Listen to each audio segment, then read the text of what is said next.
Okay, we're on.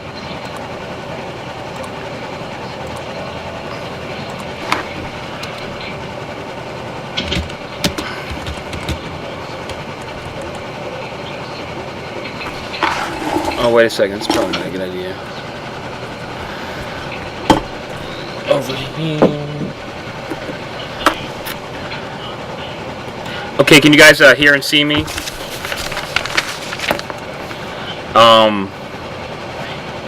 If you can't hear me, then what I'm going to tell you is not going to make any sense. But click on your little okay, click on your little sound icon once or twice, and it should be working. So I'm going to close this screen right here. Okay, so we're good to go. What we're going to do, and I apologize, we were supposed to come on at 10 o'clock tonight, and we're going to be discussing the first 5 cases that I've worked on. But there's a storm tomorrow. They don't have school, so my son's up and he wants to play video games.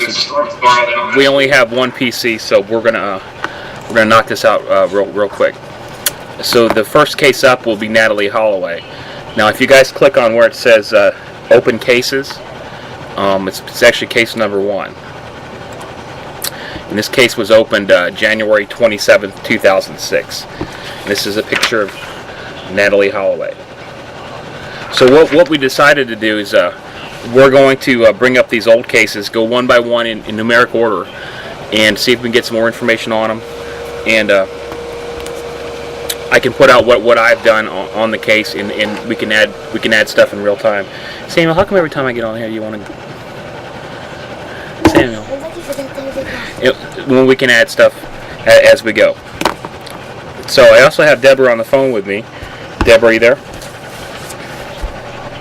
Yes, I'm here, Brian. Okay, let me turn the volume up a little bit. So can you tell us a little bit about the disappearance of Natalee Holloway? Yes, Natalee has been missing since May 30th, I believe, and that is 2005. She went missing while she was on vacation in Aruba with her classmates, and there's been the recent activity with Ron Vandersloot. Yes, I've heard that. And so some of that posted. Please. Yeah, there's been recent activity with the Vandersloot. I know apparently the city they had a confession, and then that they found some information where now he's talking about that she was trafficked, or he was involved in another trafficking case. Is that right? That's correct. And recently, when he spoke on Greta Van Sustren's show, right, he made admission on there. They had information on there that he was admitting it. Okay, he was admitting what? Now, that is what he had done with Natalee, human trafficking. Okay, that's really interesting too, because I started this in January. This was opened January 27th, 2006. Sorry, my son is doing something here. You're gonna hurt yourself. At that point, I said she was alive. I still think she's alive, and I do think she was trafficked out of the country. Ever since then, we've been working on areas of where she might be, and it all comes back to the one same location in Colombia. I realize that most people think that she's deceased from what news reports have said as far as drugs on the beach, and apparently Vandersloot's confession, where he said she was foaming at the mouth, and some other words that I don't want to mention right now. So most people seem to think that she was dumped in the ocean. I disagree with that, and I disagreed with that the whole time. I think she's very much alive, and I also think that she. I'm sorry. Hang on one second. I think that she was pregnant and had a child, and I do think she's still in Colombia. Now, we've done a lot of work on this case. There's 15 or 20 pages that we have up, but it starts off with case number 1. If you guys are there, you can click on it. We've had a lot of correspondence back and forth over the years, and it all still seems to indicate she's still there. Where's the Derby car go? We had one person, I believe, back. You weren't with me, Deborah. I think about 7 or 8 months after I opened this case, it actually went to an area, and there is an area called Frog Legs. Found the Derby car. Dad found it. Oh, cool. Okay. Okay, I'm sorry, we got to build this car a little bit. So I can. she went out to there, and there is a place called Frog Legs, and I can't pronounce the name. Do you know the name Can I practice? I'm talking about in Colombia? Can I practice? Yes, I do. Oh, Dad. Baraquilla. We can make a truck that's almost like this. Like, We can. Please let me do this. can I practice? Yes, over there. Can I practice?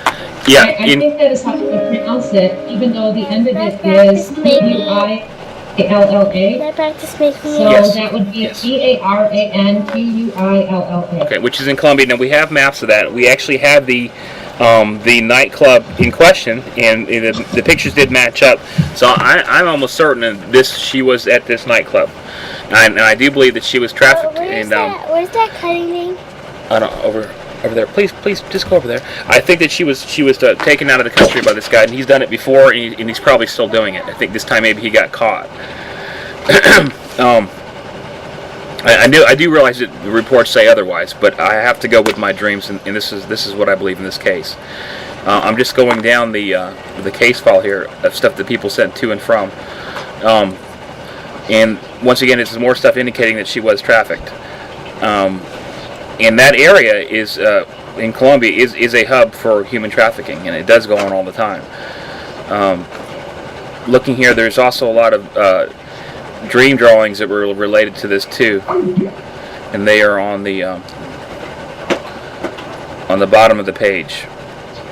If you scroll all the way down to the bottom, you'll see that, along with a couple new videos. And I lost Deborah. I'm going to get her back on the phone.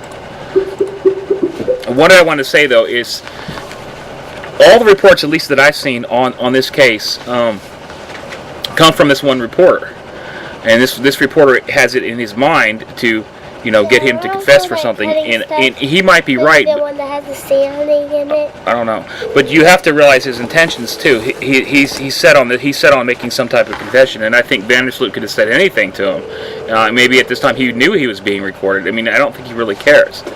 That's pretty obvious. But again, I want to stress that I think Natalee is alive, and more than likely she's probably still in Colombia.